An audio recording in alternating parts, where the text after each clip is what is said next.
All right, how's everybody doing today? Thanks for joining me. Go ahead and hit the subscribe button. It doesn't cost a thing, it's free, and you receive notifications for every time there's a new video released. Today, I want to talk about capitalism and socialism.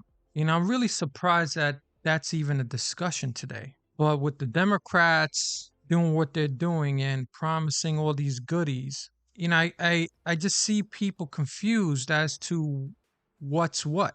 And, I don't understand how people could not realize that capitalism is the only economic system that has produced the highest standard of living in the world, bar none.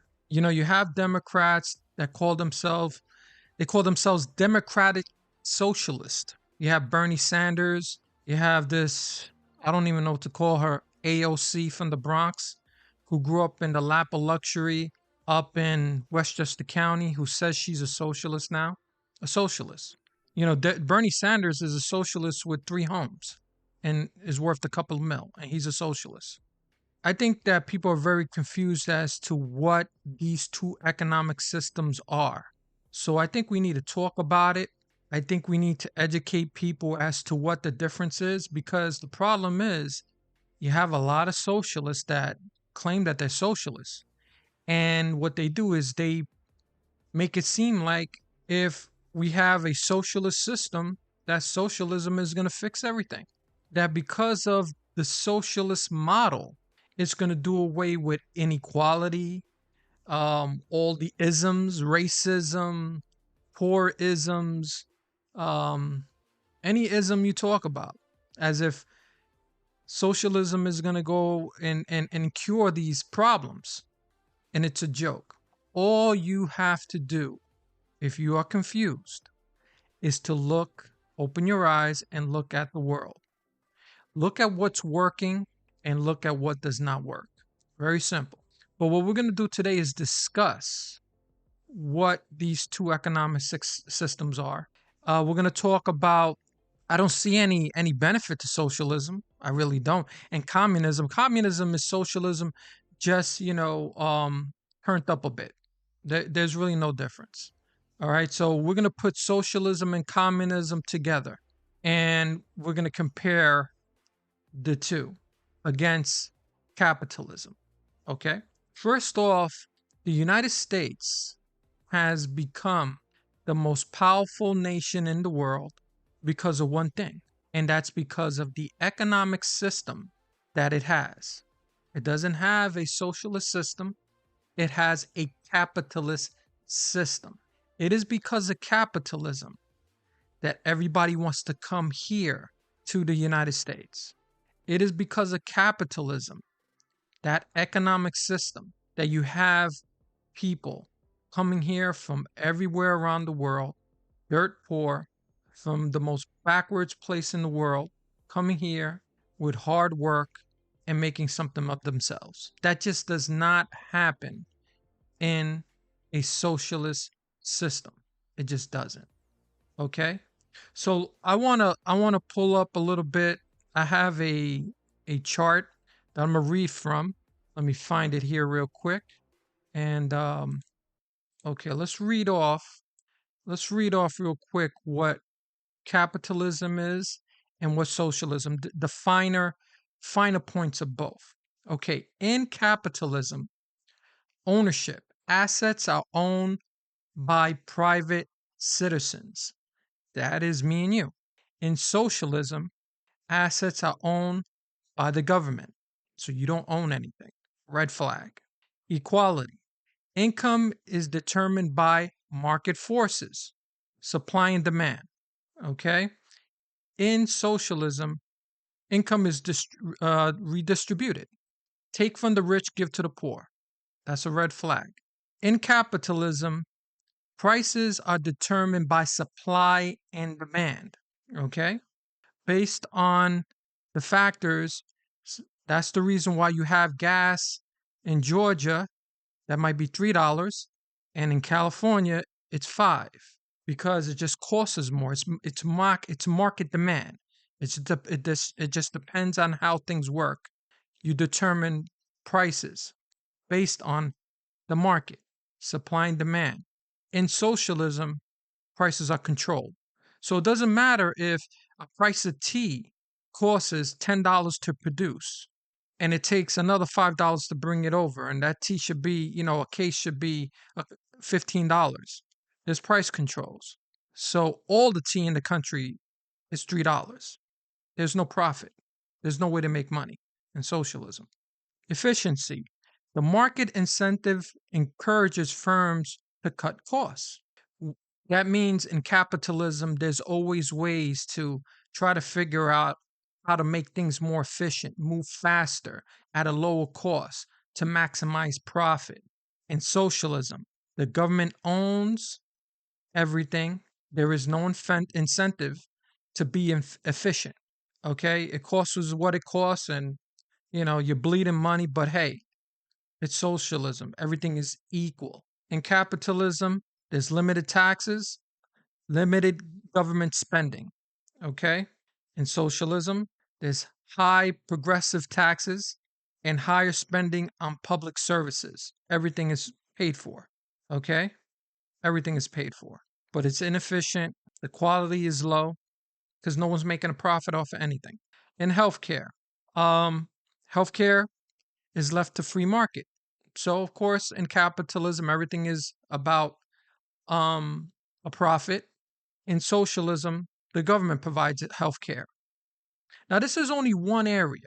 I'll get to that. I think the United States doesn't have a pure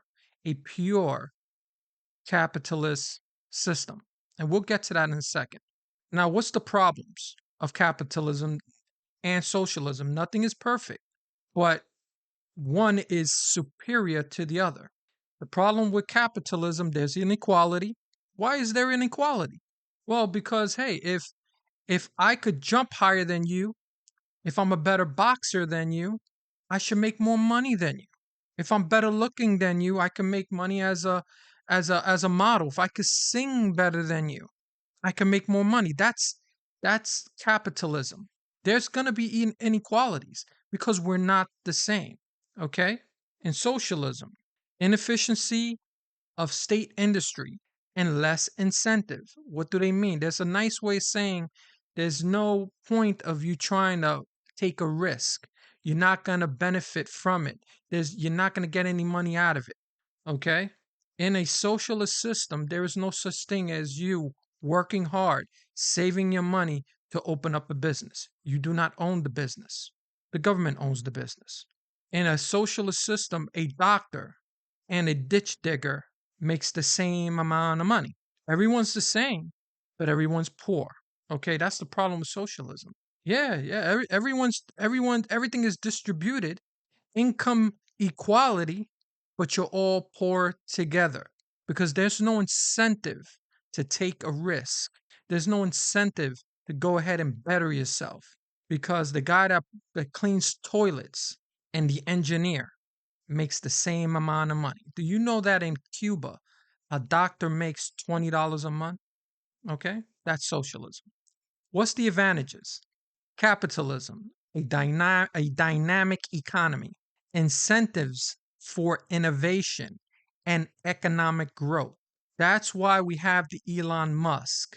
That is why we have Jeff Bezos.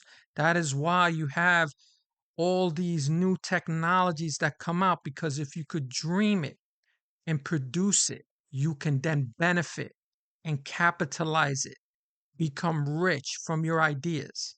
And socialism, the advantage is it promotes equality and attempts to overcome market failures, but it fails at that because, like I said, everyone's equal, but you're all poor equal. There's no innovation. No one's gonna start Facebook, YouTube. No one's going to invent nothing because everything that you do does not belong to you. You don't own your home. In some places, especially in communism, they tell you what you're going to be, where you're going to study. Okay? There's no market determining anything. Okay? If it costs, like I said, if a price of sugar is $1 on the other side of the country, and it takes $5 to bring it to the other side of the country. On the other side of the country, you have to sell it for $1. Price controls. There's no way to make money. And that's the problem with socialism. So people have to understand that socialism does not work. And I think everyone looks at Cuba, but I think that you need to look at Venezuela. This is, if there's any example of a country where socialism does not work, that's the prime example. Why? This is a nation that has gold underneath its feet.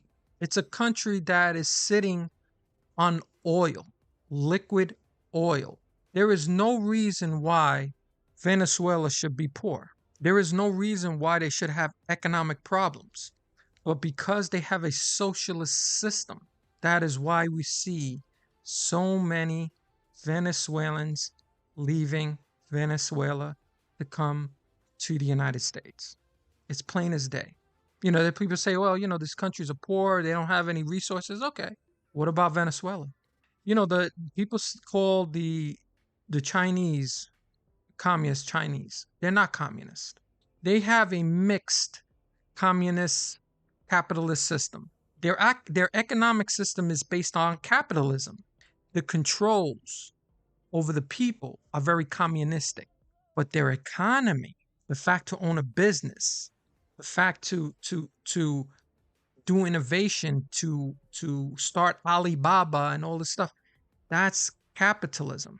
But the government is very oppressive. They monitor you a lot. So there's a lot of, they have communistic ways of governing the people, but their economy is capitalistic. Okay. Russia started communism. It failed. They are no longer communist. They are a capitalist system. Now, I think what the United States has is not a pure capitalist system. It doesn't.